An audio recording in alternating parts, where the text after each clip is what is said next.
With the Ellis team at RE/MAX, it's a family affair. Always call the Ellis team, they'll handle you with care.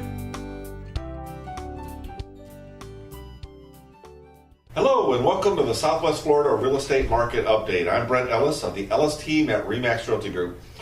I want to give you an update on about three things here.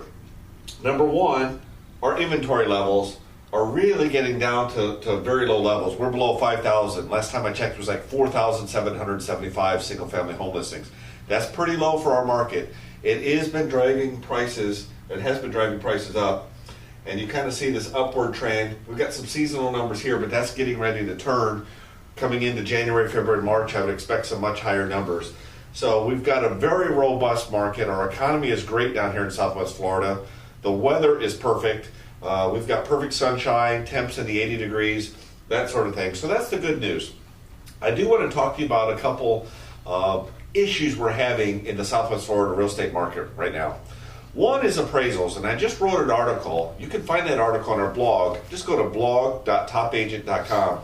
But because we've got a rising market, these appraisers are telling us they're under new rules due to the Dodd-Frank Act, and they're, maybe we sell a home at the high end, and we do have the rising prices, but they need active listings to substantiate it, and maybe it's the first high-end home that's come up in a little while, so there's no actives. In fact, I just sold a house, and right next door, the house next door was like $10,000 more.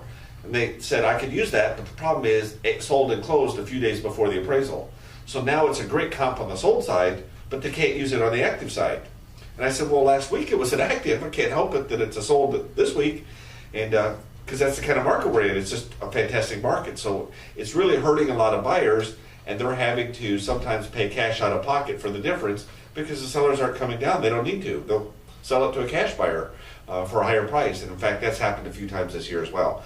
So that's one thing we're seeing. The other thing you got to be aware of, if you're in the rental market, we've got some rental scams going on right now. I spent all last week dealing with the Sheriff's Department. They've been in consultation with the FBI. What's happening is we've got listings out there in the MLS, and it gets picked up on Zillow and Trulia and all kind of websites. We get it out there.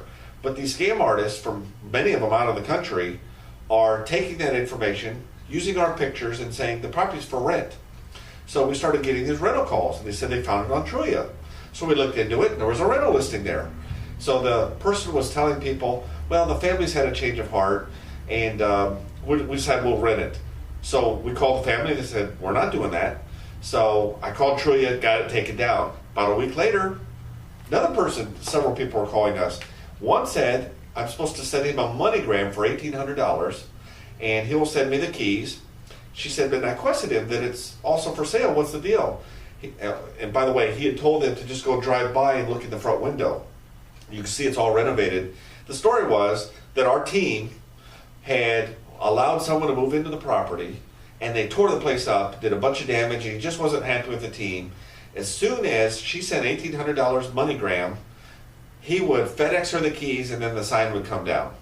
So we called the seller, and of course they're livid because that's not the case at all. And the buyer feels bad because she gave them her driver's license number, but she stopped. She kind of got scared. And we've had probably 10 people contact us on this. The fear is we don't know how many other people could have been affected by this that we don't know about. So when we talked to the Sheriff's Department, they said, yeah, we're tracking these things down. A lot of times they're out of the country. We don't really have jurisdiction with them if they're out of the country. And we're seeing this from Marco Island on up the coast. Naples is getting hit bad right now, and it's just listing after listing after listing. So my advice would be this. If you're looking at a rental, make sure you're dealing with a reputable real estate company like a RE/MAX, a Century 21, a Coldwell Banker, or one of those rental companies that handles a lot of rentals. Be very careful. They said Craigslist is real bad right now, VRBO, some of the others, because when you're dealing with the owner, you don't know if you're dealing with the owner. You could be dealing with anybody. At least if you're dealing with a reputable company, you know that they should represent that owner and there's some protection there for you. So appraisals are an issue. Rental scams are definitely an issue, but the good news is we've got a great real estate market, a great economy. Things are going very well down here. Our sunshine is great, and people up north are getting tired of the cold weather already. And we've started selling homes again this year, just like last year in October. We've had a big monster October. We're having a good November and December, and we think that's going to bode well for January, February, and March. We need more listings though. If you're thinking about selling, now is a really good time. We've got low inventory, so I can show you right here. And we've got low interest rates. We do expect, now that the Fed has stopped their bond buying program, the rates will probably teeter up next year. So I would say if you're thinking about making a move, it's a good time for you to make the move, and it's a good time for you to sell your home right now. It's probably not been a better time in a while. Give us a call, 239-489-4042. Don't forget our website, which is topagent.com. You can search the entire MLS there. And if you want to read all these articles I post every week, blog.topagent.com. You've been watching The Future of Real Estate presented by the Ellis team at RE/MAX, and thanks for tuning in. With the Ellis team at RE/MAX, it's a family affair. Always call the Ellis